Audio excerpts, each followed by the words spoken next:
So the intention of this experiment is we want to see what happens when you install a community that's trading, and then other people hear about the platform, see the benefit, and want to join. So it's like a viral rollout.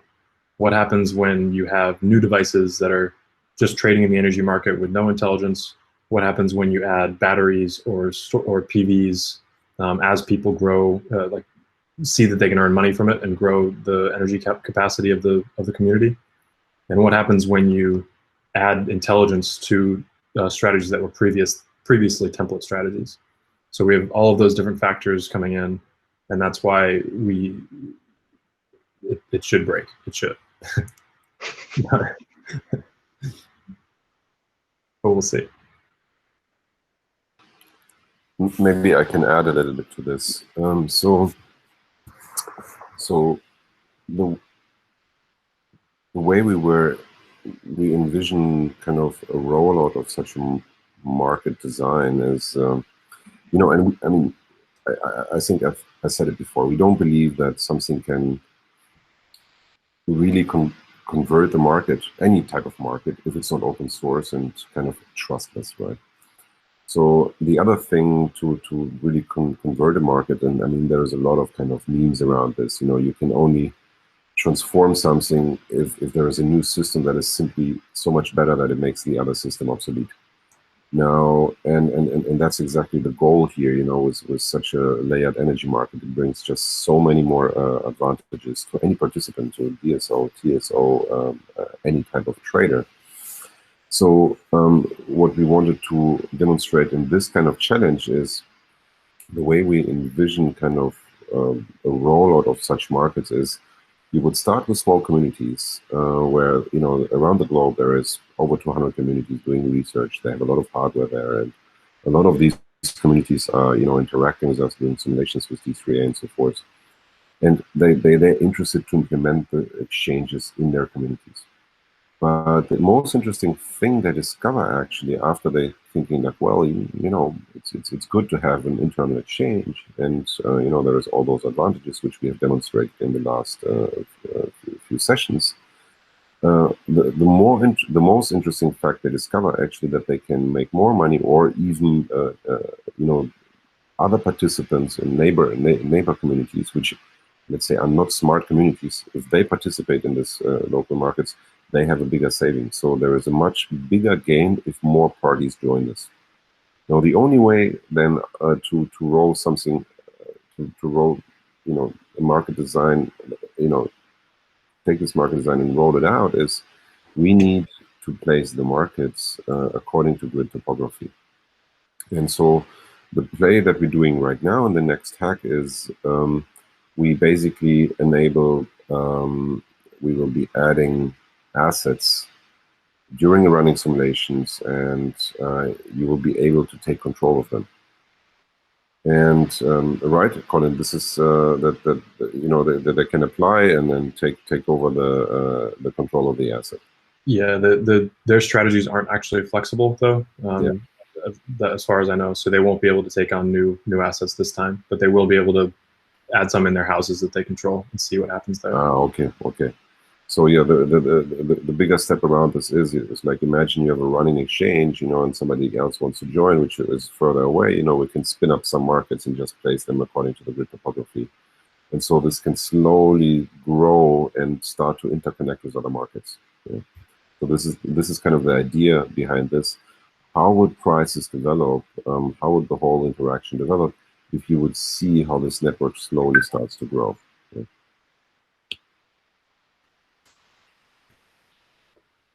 Great. So let's get started. Teams, if you can please move your stickies for experiment 4. I'm going to lock the boards above, by the way. Great, everybody's connected. Perfect. Then let us roll. And we have trades. Green, good. Luca, good. OLI just hangs out at the starting line for a few market slots, and then they get moving. Great, OLI trading. Everybody's in it. So now we'll let things run for a little while. Sarah will be our acting DSO, and grid fees will change without warning, and we'll let you know when they do.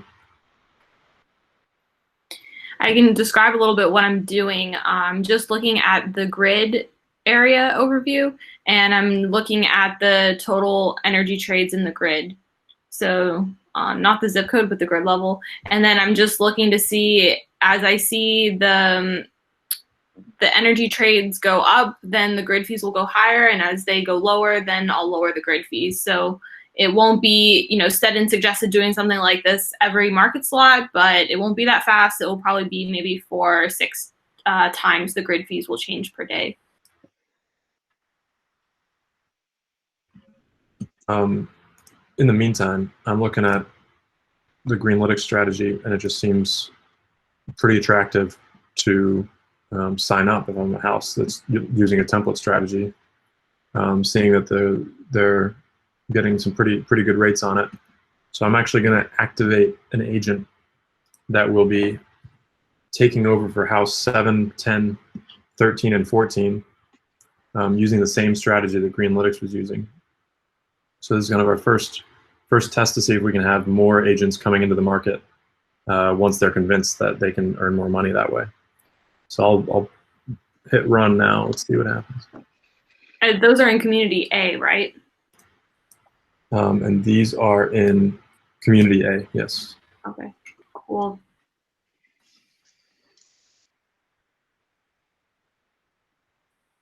All right, I'm getting trades.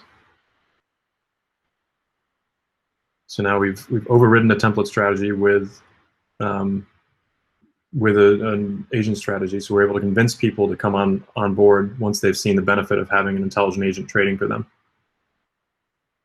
So you see, for the people who haven't seen the terminal running, this is what it looks like. So I'm printing a few extra things here, but every market slot, I guess we're looking for a file that doesn't exist. That's okay.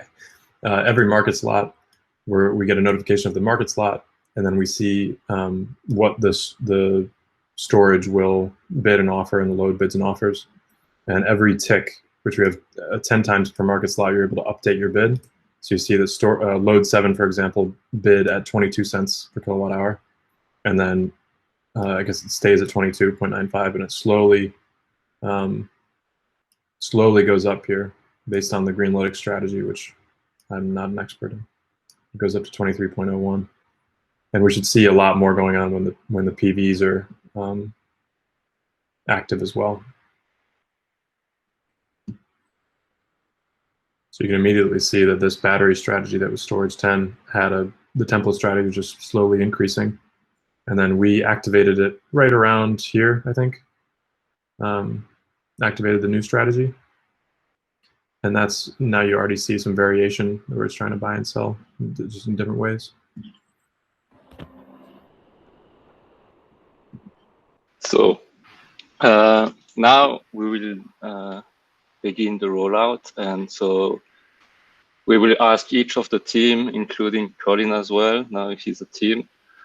And so you can choose to either have another PV installation or a storage, and you can also choose in which houses you want to place it. And then I will create it in the setup, and I will give it control back to you.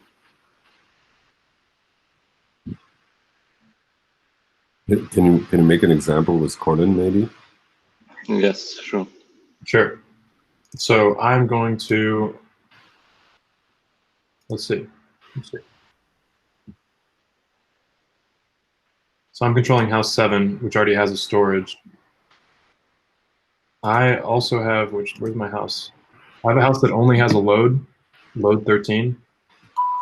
And I kind of want to, I think there's an excess of PV already, so I think I'm going to do another storage device here in house 13. Okay. So let's add it.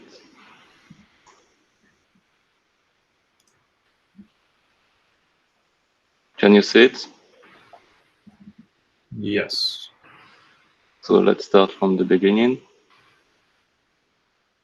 So this is your house, right, Colin? Yep, looks like my house. So you want a storage. So I'm gonna call it storage 13. I open the API for you, and I'm gonna say it's 13.5 kilowatt of storage. Can I negotiate on that or no? You can have less if you want. So let's save it now. Just checking the API is open.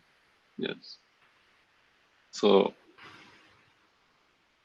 now, so I added a new storage as an event, as you can see here, right here. Normally, it should pop up here. So now you can apply for that storage, Colin. Mm-hmm. All right, I'm registering. Let's see if it works here.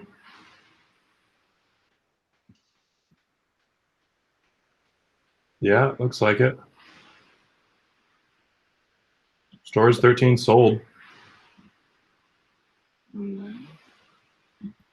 Yeah. Adding the storage appeared as an event on the timeline. Awesome.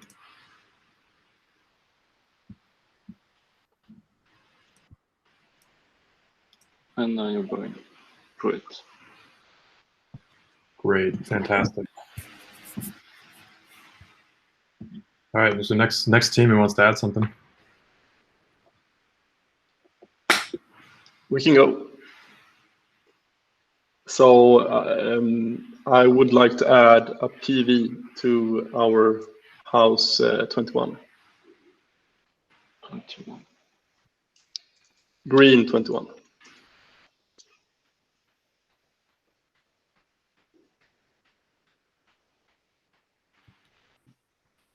Colin, I'm adding 816, storage 16. Great, so VUCA storage 16. Yeah. Okay. And if we can cool off a little bit clicking around for now. Okay. Just on the results page.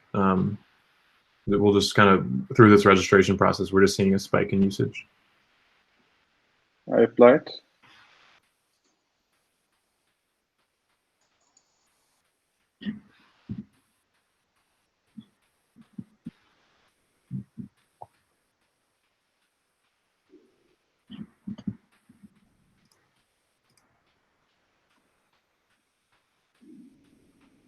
So just a sec.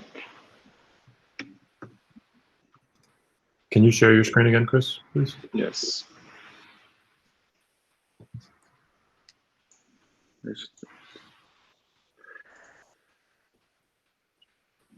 So now I approved VUCA for the storage in house 16, and now Greenlytics has its own PV.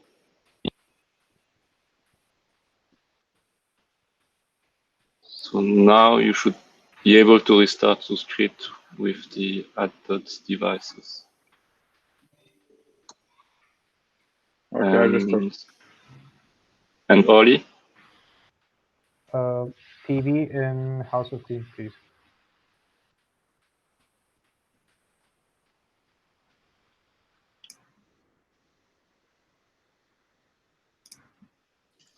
Yes, I can see also PV, green PV 21 is bidding. Nice. So it's.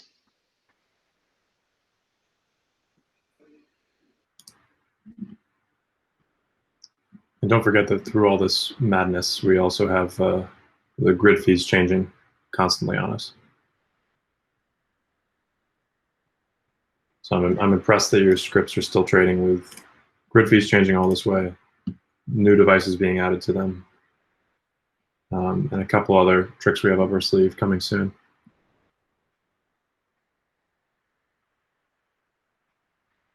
Okay, I just had to increase the grid fees because I think the peak was 12 kilowatt hours. So now the total fees are above 8. We've got 6.5 on the grid level and 3 on the community level, I think. Let me double check. Yeah, so the thing with adding the grid fees is that now that we're adding more devices to the simulation, it should push the peaks higher and higher. But let's see what happens. Looks like it's already dropped down a lot, but I'm trying to compare it to the profile of the other days.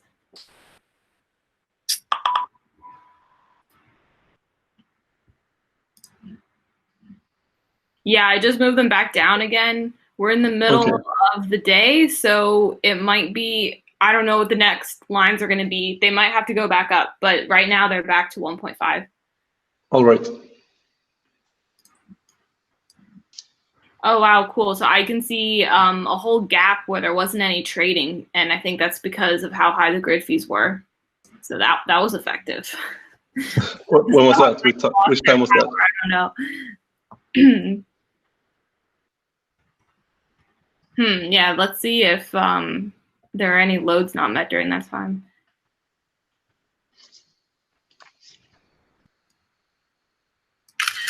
This is cool. I don't know if you can see my screen super well, but right here, this missed load is where I activated the new agent, the Greenlytics agent. And before that, you see that the energy price was really stable. It was just buying at that template price. And then things start getting interesting with the price that I'm buying energy at.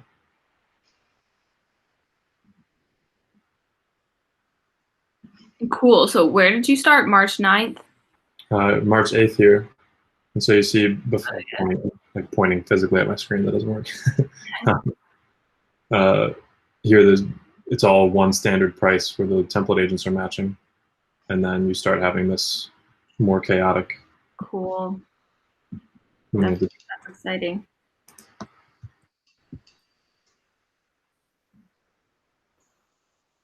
Wow, when you look on the results page, there are so many events. I don't think I've ever run a simulation with this many events before.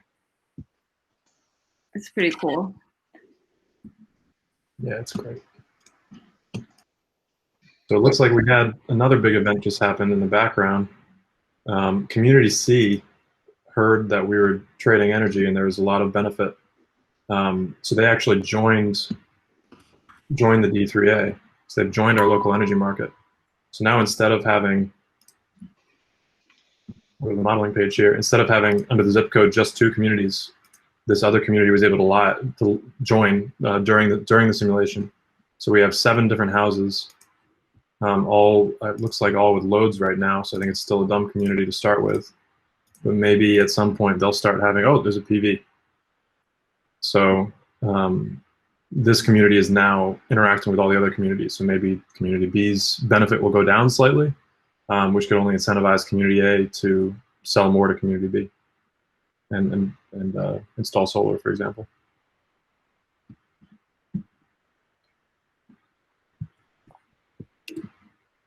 And are those using template profiles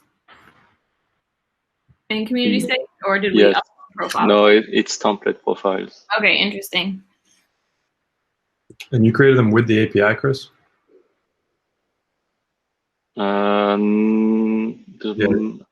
Some of them. I'm not sure if I put in all of them. So we could, we won't do this for now just because it's unnecessary, but because we've already shown this, but because the APIs are open, we could also have an agent that actually takes these over at some point. Actually, we could just do that.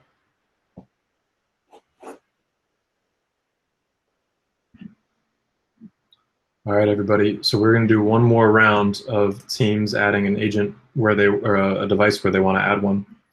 So let's go with, yeah, you pick a PV or a storage and decide where you want it. Okay, I'll apply for CHP 20. Okay.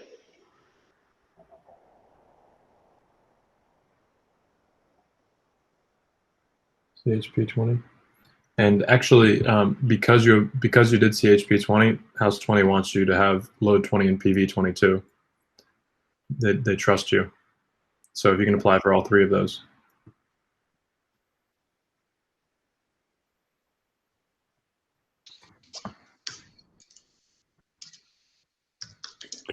Hold up on restarting your agent if you can. We just had something reset quickly on the back end. So you check. Here we go.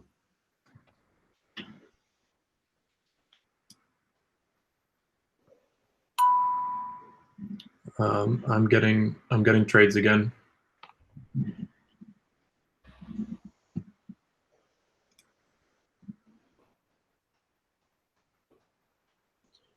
Here we go. We can hear Apollo 14 again. We lost it for a while. I thought it died.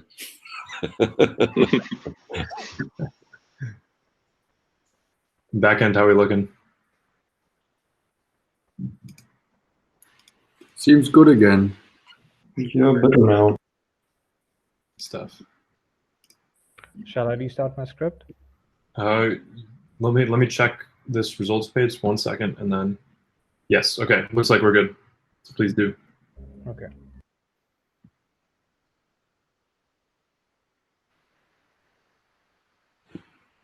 So community B and C just sent over their mayors, and the mayors say that there's so much going on right now. There's a lot of load happening in communities B and C, and there's not enough generation. So instead of them purchasing PVs for themselves, they were wondering if everybody would be interested in having a community, shared community PV farm that could be put up in the zip code market. Would anybody be opposed to that?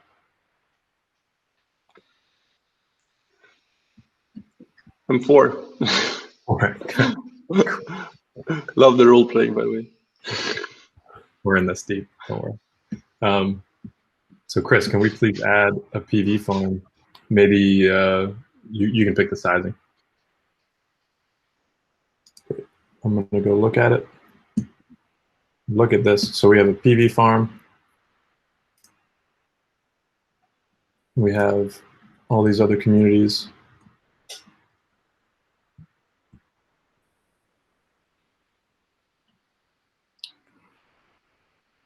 Grid fees are still changing, by the way. So this is lots going on here. If you look at the events at the top of the page, I mean, it looks like it's somewhere around 50 events or more.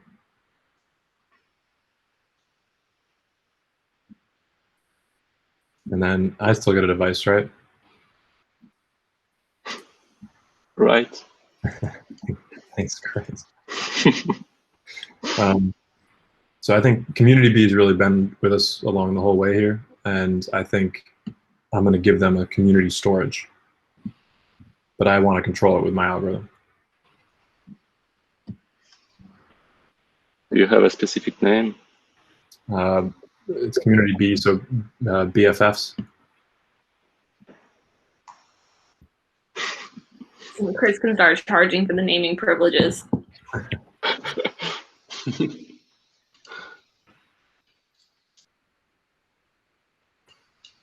You know what?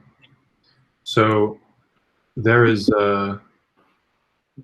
BFF is not buying anything because the cost of energy is so high in Community B because there's no generation. So it was totally useless for me to send storage because they didn't have any excess to use.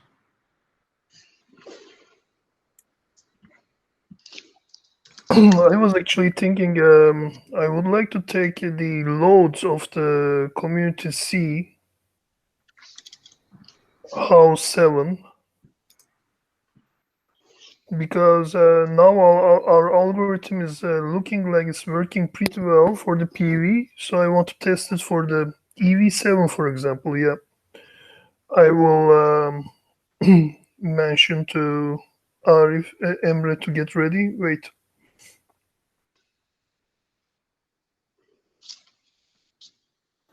We registered community C load 7 and started again. Great. Wow, so all the agents ended up being flexible. That's great. Colin, you have time maybe to show the system? Yeah, for sure. So this is where we started. I'll show you on just quickly on this image here. So we started with just the grid, zip code, community A and community B. Mm-hmm. And then we went and we added community C. So I'll show you in the actual model now. So that was going so well that community C decided to join the D3A. And so it joined the live simulation on, let's see, day 2, I believe, day 2 or 3. Cool. While we were doing that, some of the other teams decided they wanted more storage. So OLI added storage 11 here in house 11. Yeah. And then they integrated that into their algorithm. So now they're trading with that, and we've done that a couple times. So each team has increased the number of devices that they're trading with. While that's happening, we've changed grid fees, I mean, probably 50 times at this point, in reaction to different peaks that we're seeing. And then based on the dynamic tariff model we shared yesterday, or is it exactly Sarah's live checking the peaks in the zip code market or the grid market, and changing the grid fees accordingly based on your model. Cool. And then community C was added, and that's a community with mostly just loads, but then we've added a couple, like a PV7C and an electric vehicle here. And then we realized that because there were so many loads added that we needed more production, and so we've added a PV farm both at the grid level and at the zip code level. And those were trading on template strategies at first, and then one of the teams took over each of them. So now they're all being traded on intelligent strategies as well. Can we actually kick out the market maker? Yeah, let's make the grid fee super high. It's shortly before the end, so that let's see how it dies slowly. Yeah. Yeah, I can put a really big number in the grid fees. Cool. I'll do that now. I think the simulation finished. Great. So here you see that community A, B, and C are trading with each other, but very lightly. So there's still some excess generation, but it's all, I guess they're trading some of their storage and things like that. Hi, good afternoon, all. Hey, Jan. Hey, Jan. Hi. So the simulation finished literally just on time for the debrief, so we can roll right into it. If that works for everybody, unless we need a couple minutes break. For sure. So we'll just go kind of quickly through what we did, and I'll just go through each result very, very quickly. The main thing being that we added a ton of devices, an entire community that saw the benefit of trading energy and added and joined. And then not only did they join, each of the teams was able to take over agents in the new added community and improve their trading strategies. Based on that, we saw there was not enough production for the amount of demand that we had added. So the communities all banded together and bought a big PV farm that is in the zip code market that allows them to trade with it between each other without having to pay the grid fees of the grid. So that was kind of the big proof point of the viral rollout of how you can have communities joining over time. Sean posted this. Yeah, so what we have done is when we received community C, we wanted to test our algorithm on community C PV. And as you know, in community C, there is only one PV in this household.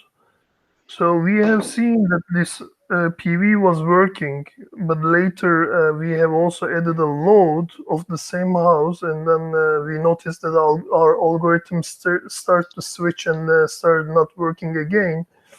So this has been a good test for us. Meanwhile, we have also noticed that we have traded lower in terms of prices in community C than in community A in the same period of time.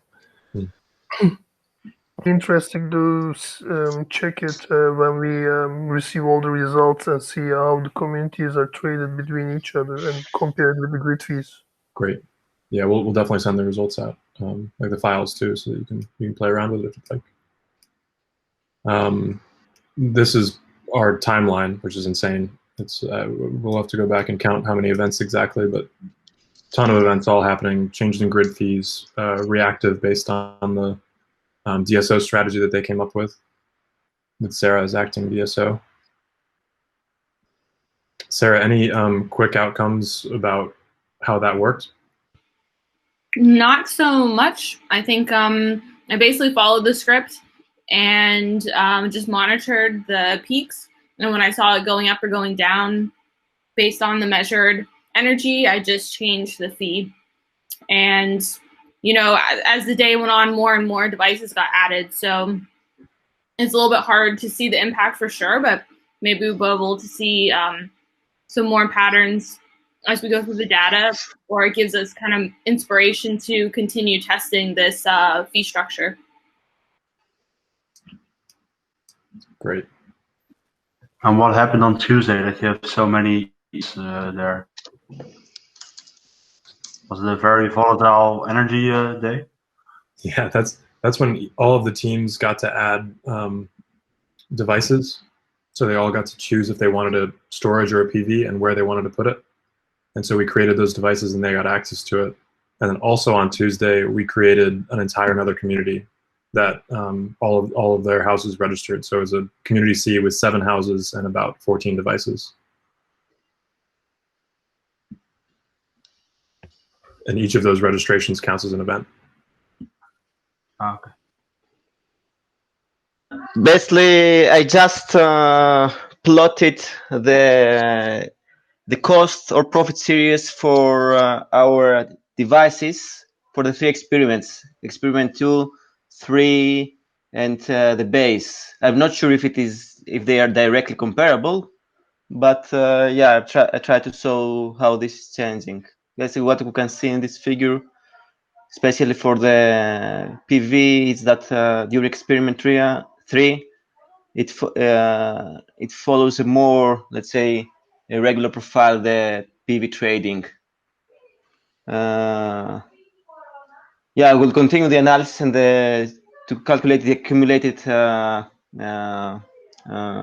costs, profits. I'm not sure, does this data contain the grid fees, or we should count them after? Because this is just the data, purely the data in the CSV files. Yeah, I think it does not include the grid fees. So yeah, maybe they're not totally representative of reality. But we ran a baseline of experiment 3 that had the grid fees from experiment 3 in it, so we can send you those results in the next couple days. So regarding the storage, it seems that during experiment 3 we did the best performance, and compared to experiment 2 and the baseline. Regarding the loads, it seems that experiment 3 and baseline are more or less the same, while experiment 2 is lagging a little bit. And for the PV, it's more or less the same. But as I told you, I'm not sure if these numbers are directly comparable. Yeah, but it looks like based on your numbers, your storage especially did really well. Even your load, that's like 30% on one of your loads. This one was a little bit worse. Or maybe not 30%. All right, Oli.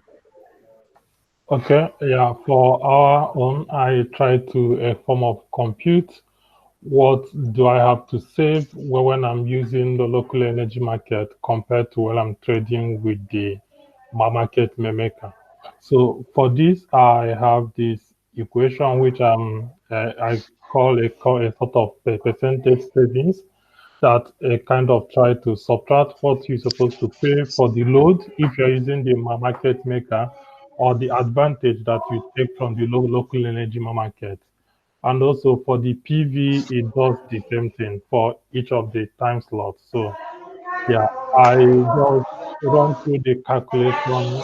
Yeah, I'm not sure if this is very excellent, but using this formula, I kind of the 11 that I have a savings of 17% compared to if we have traded on the market maker rates. Yeah, this is what I also did that for load 12.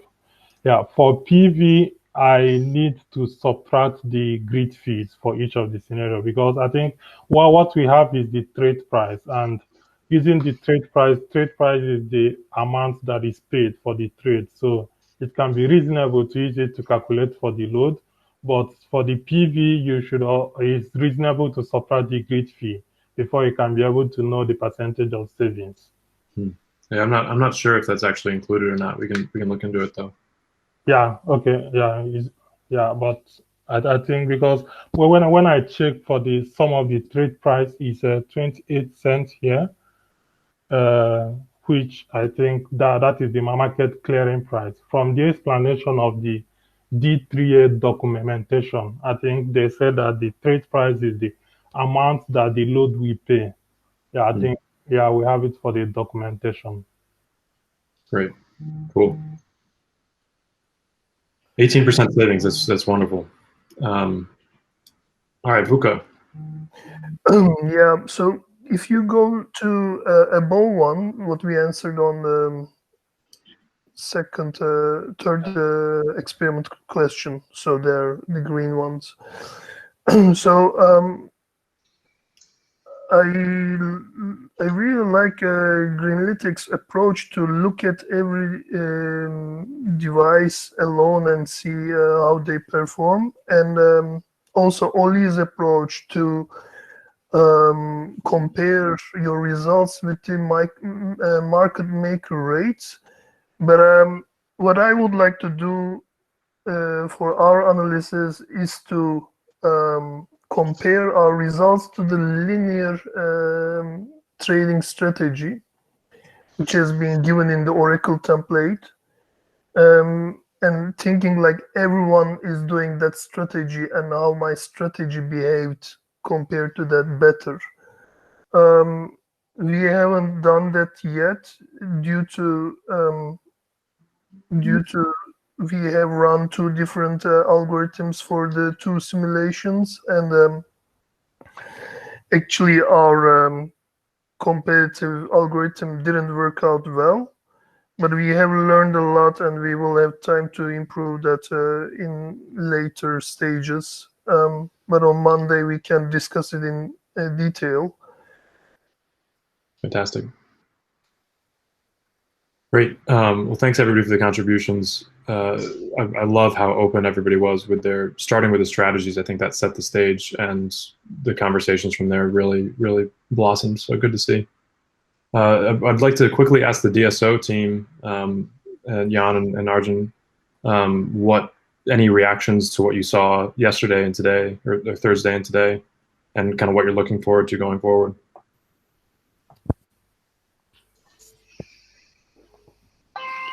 Yeah, I was just writing down some talks after this pre-hackathon.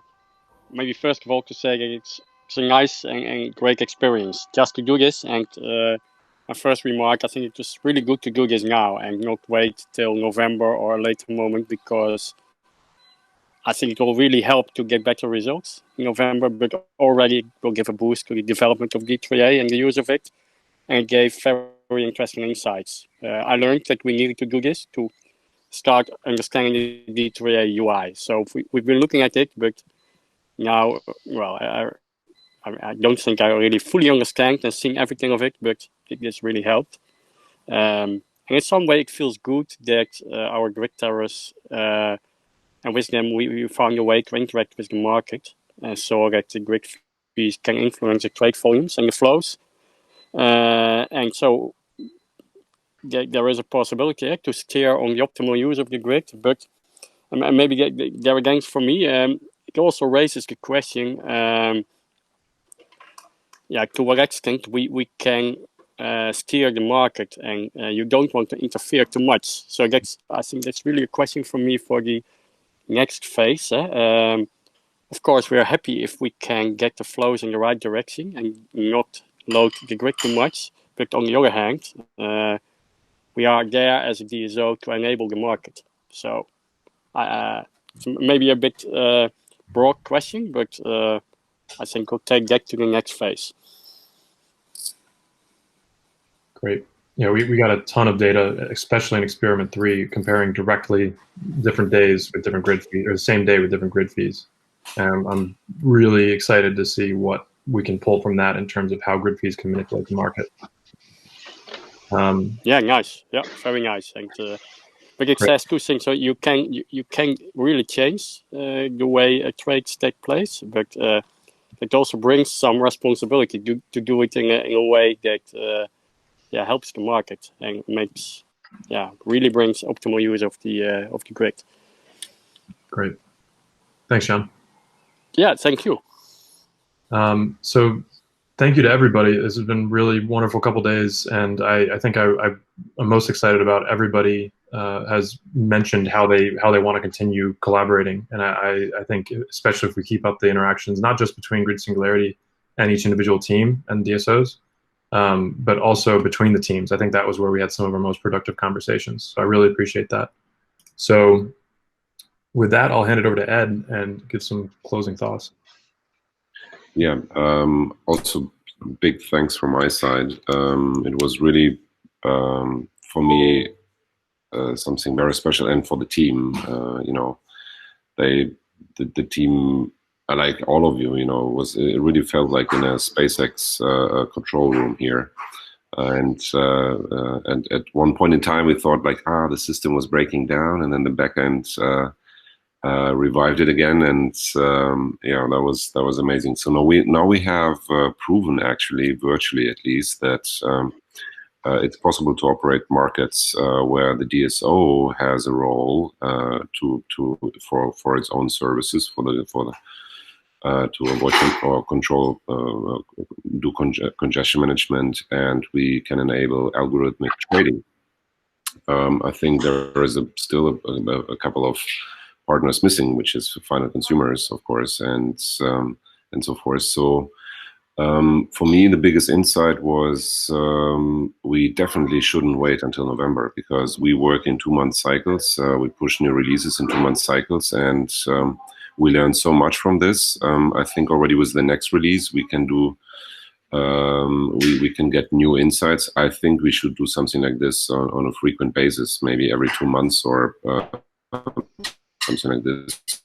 So months after we have a new release, and we can implement your inputs and so forth. And the most interesting that actually emerged for me was the discussion about the business models, because everyone here has running costs, and we are here to make money. And so besides transforming the market for the greater good, I think we need to deepen this discussion, and we definitely going to deepen this discussion on Monday on individual calls with all of you. And yeah, huge thanks from my side. I think we did a huge milestone in research here, and we'll definitely pump this into the media with the videos. Great job, everyone. Thanks a lot. And yeah, have a nice weekend, rest of the week. Okay, thank you everyone. Great fun this couple of days working with the D3 platform. Thanks, Sebastian. You already have a beer, Jan. Okay, I see. I'll grab one. Yeah. Yeah, cheers to you all, and enjoy the weekend, and hopefully also the holidays coming soon. Yeah. All right, everyone. So okay, really cool. Bye. Enjoy your. Hey, have a nice weekend. Thanks, Nice weekend, everyone. Bye-bye. Bye-bye. Bye. Bye. Bye, everyone.